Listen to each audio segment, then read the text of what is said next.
गर्मी का मौसम है और खेतों में धूप से फसलें मुरझा गई हैं। श्याम अपने खेत में अकेला बैठा है, हाथ में मुरझाई हुई धान का पौधा लिए हुए। उसकी आंखों में चिंता साफ नजर आती है। हे भगवान, ये साल भी खराब हो गया। पता नहीं इस बार घर कैसे चलेगा। सीमा दूर से आती हुई दिखाई देती है।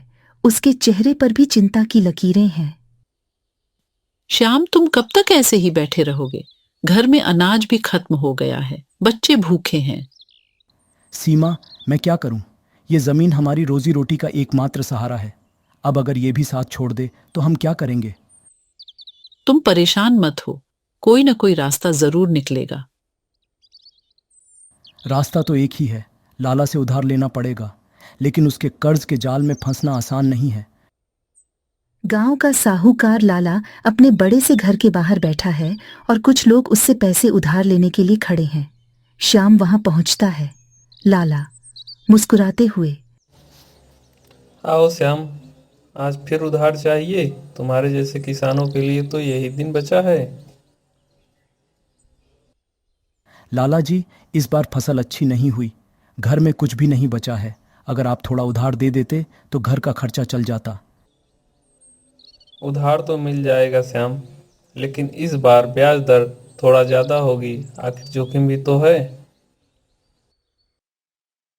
इतनी ज्यादा ब्याज दर? पहले ही हम कर्ज के बोझ तले दबे हैं। तो फिर कोई और रास्ता देख लो। मेरे पास समय नहीं है तुम्हारी भावनाओं के लिए। श्याम घर वापस आता है। सीमा, सूरज और सोनम उसे देख रहे हैं। श्याम का चेहरा मायूस है। सूरज चिंता से, बाबा, साहूकार ने क्या कहा? क्या उसने उधार देने से मना कर दिया? बेटा, उधार मिलेगा, लेकिन उसकी शर्तें बहुत सख्त हैं। हमें अपनी जमीन गिरवी रखनी पड़ेगी। बाबा, हमारी जमीन चली गई तो हम कहाँ जाएंगे? श्याम, हमें किसी और से मदद मांगनी चाहिए। रामपाल भाई से बात करो, वो जरूर कोई हल निकालेंगे। श्याम अपने दोस्त और गांव के सरपंच रामपाल के पास जाता है। रामपाल अपने घर के बाहर बैठे हुए हैं। श्याम की परेशानी उनके चेहरे से साफ झलकती है। श्याम, मैं समझता हूँ कि इस बार स्थिति बहुत खराब है, लेकिन तुम लाला के जाल में मत फंसो। हम सभी किसान मिलकर कुछ करेंगे।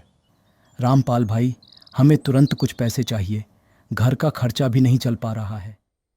कुछ हफ्तों बाद गांव के सभी किसान मिलकर एक सभा करते हैं। रामपाल उनकी अगुवाई कर रहा है। सभी किसान आपस में मिलकर अपनी फसलों और पैसों का आदान प्रदान करते हैं। दोस्तों, हम किसान अगर एकजुट हो जाएं तो किसी साहूकार की जरूरत नहीं पड़ेगी। हम मिलकर खेती करेंगे और अपनी मेहनत का फल खुद उठाएंगे। रामपाल भाई, तुमने हमारी आंखें खोल दी। अब हम सब मिलकर काम करेंगे और किसी के आगे हाथ नहीं फैलाएंगे। किसान समूह एक साथ, हाँ, हम मेहनत करेंगे और अपने पैरों पर खड़े होंगे।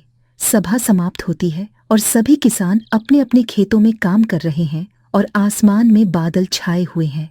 धीरे धीरे बारिश शुरू हो जाती है और सभी के चेहरों पर खुशी की लहर दौड़ जाती है। देखो, बारिश आ गई। अब हमारी फसलें अच्छी होंगी और हमारी सारी परेशानियां दूर हो जाएंगी।